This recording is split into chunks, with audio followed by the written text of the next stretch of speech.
So tonight we're going to look at this little module here. So I didn't even realize I had this till right before I filmed the video. I found it in a kit that I have, an assorted kit that's really meant for Arduino. So this is the MP1584EN. It'll be in the title, but it's a DC to DC buck converter, an adjustable power step down module.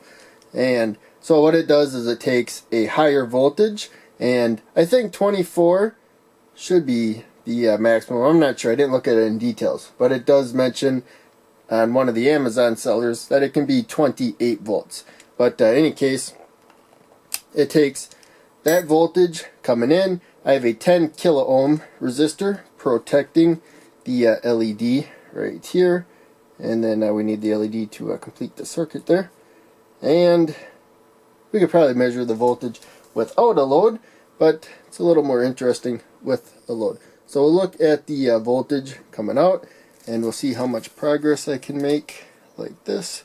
So I'm going down to where that blue jumper is, and then up to the resistor. I'm to the cathode of the LED, the blue jumper, and then resistor. Right there, where the red jumper is. And there you can see we have 14 volts right there. And so there's a little, probably a potentiometer or something right here that I can screw if I get a good connection, and we can adjust it. So I have a 10 kilo ohm resistor so that I can turn it up to 20 volts. That's the maximum voltage, and doesn't seem to like, there we go. That's the maximum voltage it says on there, 20 volts. So I'll stop at 20 volts. But I have a 10 kilo ohm resistor protecting the LED right now. We will go down to 12 volts. We can go down to, I'm not sure the minimum voltage, but we can keep going down like that. So the LED went off. You need at least 3 volts for the LED to turn on. So let's go to 12. There, I just proved we can go all the way down to below 3 volts. So we'll there we go, 12.15 volts. So what we're gonna do is, that whole time we're still powering it with 24 volts right now. I have current limited to 20 milliamps just in case something goes wrong. Hopefully I don't fry this. Apparently this can handle up to 3 amps of current. One thing to be aware of though, higher voltage coming in means there's higher voltage, higher current coming out. So it's lower voltage but at higher current. Higher voltage in, lower current in, and then lower voltage out, higher current out. So whatever current we need to power this, we get less power from the supply. That's the main takeaway. So let's pluck the 10 kilo ohm resistor, and make sure this is a 1 kilo ohm, yep. And put that in series. So now you see a big jump in the current there. So that's going to be approximate. But we have 12 volts minus 3 volts of the LED. And so that leaves about 9 volts, 1 kilo ohm resistor. We can expect about 9 milliamps of current. But we only have about half of that there. As I said before, we're using twice the voltage, and in as out. So there's going to be half the current in that is going out. And this isn't completely accurate. This meter is more accurate. We already saw that it's 12 volts. So I'm going to move this resistor up right there. And what we're going to do is set the meter to measure milliamps of current. And right there, MA, milliamps.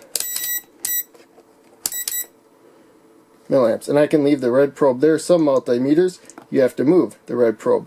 But you can see voltage there. All we need to move the red probe for is high current right there. So milliamps is right next to ohms right there. So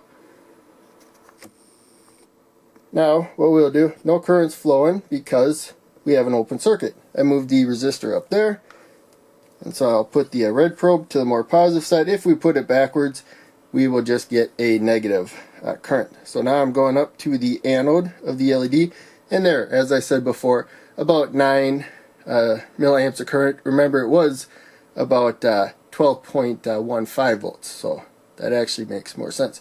And the LED is letting some more current go through as it warms up, it looks like. But in any case, we have about 5 milliamps of current from the power supply and about twice that at the multimeter. It would be more accurate to measure the current from the supply directly, but this is an okay estimate right there. Main thing is we got more current through the load than the power supply has to provide.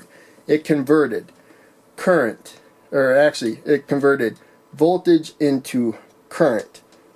So the load's still setting the current. The power supply just doesn't have to provide as much as the load needs because it's at a higher voltage. So, in any case, really easy to use this module. I just found it in a kit, and luckily the kit said the part number. That's all it said was the part number. So we'll take a closer look at it right there.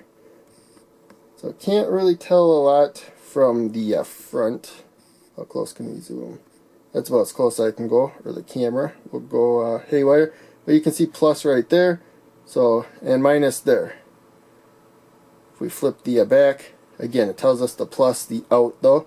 At least it gives us there, and then in here. So I just assumed that this in is also positive, and that in is also negative, and it worked just fine, as you can see. And there's an arrow pointing from in to out. So, that's my only buck converter. A step down voltage right there. So I'm glad I found it. I didn't waste money buying any. So, hope you enjoyed the video. I always make sure, first off, the multimeter is in milliamps. So this one you have to turn it off, you got to take it off milliamps anyways. But for ones where there's a power button, you don't want to leave it on milliamps, because if you accidentally turn it on and try to measure the voltage of something, you'll measure current, and if you don't have a load in between there, that's high current. You might blow the fuse in the meter or worse. So make sure you turn off the meter and get it off of measuring current if you can. If there's a voltage setting, not an off setting, put it on voltage and then turn it off with the button.